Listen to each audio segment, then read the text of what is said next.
These new bikes from Kawasaki, the KX85 and KX100, are all new, completely changed for 2014 to give them a new look, more power, updated suspension, all these things that this KX85 and KX100 have been missing for the last few years. For 2014, the KX85 and KX100, biggest improvements are more power. That's what every little kid wants that's racing, is more power. They upgraded the chassis for faster riders, better ergonomics for the better look and feel of the bike, so it looks more like the current 4-strokes, the current KXF 450 and 250, and it's just a way better looking bike. The main upgraded parts are the porting to the cylinder, power valve, pistons, cranks, and tuning throughout the motor for both bikes.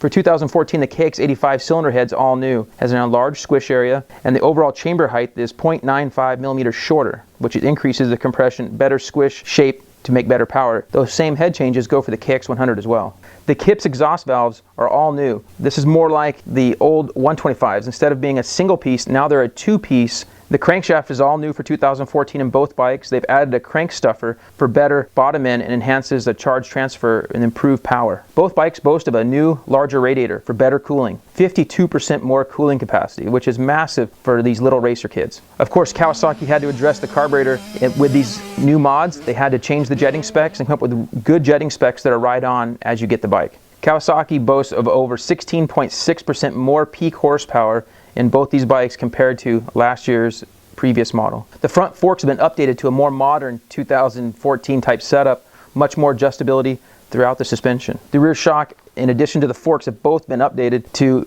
kind of 2014 standards. These units have been well behind the years in updates. The 2014 have good adjustability throughout the suspension range. The swing arm finally gets a brushed aluminum look instead of having that paint that scrapes off so easily. The front and rear brake rotors on both these bikes were addressed as well to give them a better design for better cooling and braking power. The bike comes with new handlebars, but in addition to that, they have these new spacers and mounting locations. So there's multiple options for the bar location of these bikes. You can move the bars forward, backwards. There's spacers to move them up and down. Both bikes have a new fuel tank and seat design, so that's a better transition from sitting to standing, able to scoot backwards and forwards on the bike much easier with a flatter design, much more like the KXF 250 and 450. The KX85 has the lowest seat height in the class of all 85s at 32.7 inches.